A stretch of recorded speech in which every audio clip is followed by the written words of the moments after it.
اسلامپور چې د سوات په تاریخ کې ورته یو لوړ مقام حاصل دی. د دې علاقې د لاسو جوړې شوې شړۍ او صادرې د پاکستان نه علاوه په نورو هیوادونو کې هم په ډېر لوی مقدار باندې خرڅېږي. نن فیاض خان د زرکون په نوم باندې د دې صادرو د لوی ځای پرانیسته د وزیر اعلی محمود خان د پرسنل سیکرټري محمد خالق په لاسو باندې وکړله. د پرانیستې په موقع د چیمبر آف کامرس صدر حمید الرحمن، نائب صدر اکبر خان، ایگزیکټیو باډي ممبران علي شیر میاں، محمد رازق، فیصل ضیا او د نورو مختلف شعبو سره تعلق لرونکو خلکو په ګڼ شمېر سره ګډون وکړو.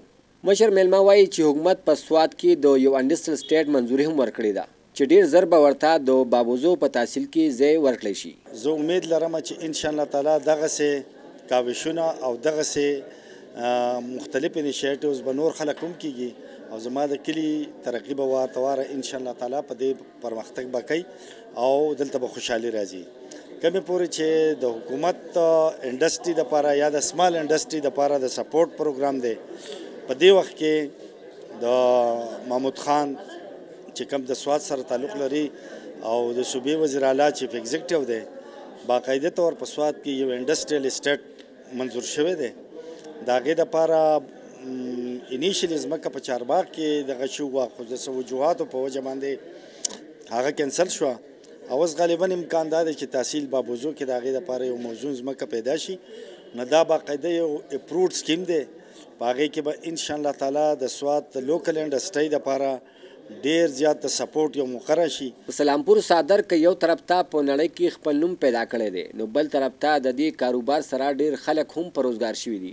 په دې موقع د ضلع سوات چیمبر آف کامرس صدر حمید الرحمن پاسون نیو سره د خبرو اترو په وخت وي.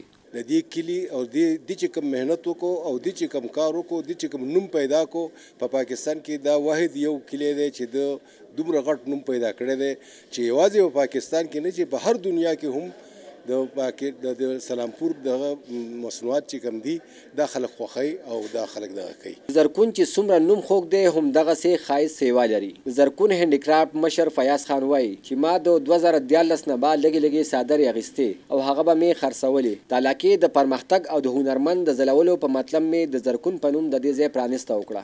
موږ د زرکون د جوړولو مقاصد دوه اهم مقاصد دي.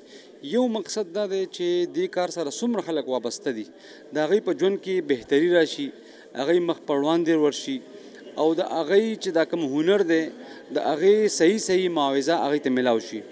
او دویم زموږ چې کوم کسټمر دی، زموږ چې کوم ګاهک دی، هغه ته ډېر د کوالټي شی میلاو شي او کوم څیز چې هم هغه ته میلاویږي چې د هغې په حوالې سره چې څومره هم معلومات وي، که هغه د دې د وړۍ په حوالې سره دي، د دې د جوړښت په حوالې سره دي، یا په دې باندې موږ د کوم کشیدکاري چې کړې ده د دې په حوالې سره دي، نو د دې حوالې سره موږ دا غواړو چې یار هغه خلکو ته ښه کوالټي پروډکټ چې دی د دې علاقې نه میلاو شي. نو د هغې سره به دوه طریقو سره د علاقې ته فایده رسي. یو هغه خلک چې کوم د دې کاروبار سره وابسته دي د هغوی په ژوند کې به بهتري راځي. دویمه دا چې د دې علاقې دا نوم به نور هم مشهورېږي. که یو طرف ته د زرکون هینډیکرافټ له وجې نه میلمنو ته د سهولت سره معیاري او په ښه نرخ صادرې میلاویږي، بل طرف ته د دې علاقې خلکو ته به د روزګار موقع هم میلاو شي. د کیمرامین عجب خان سره صمد انجم، پاسون نیوز، سلامپور، سوات.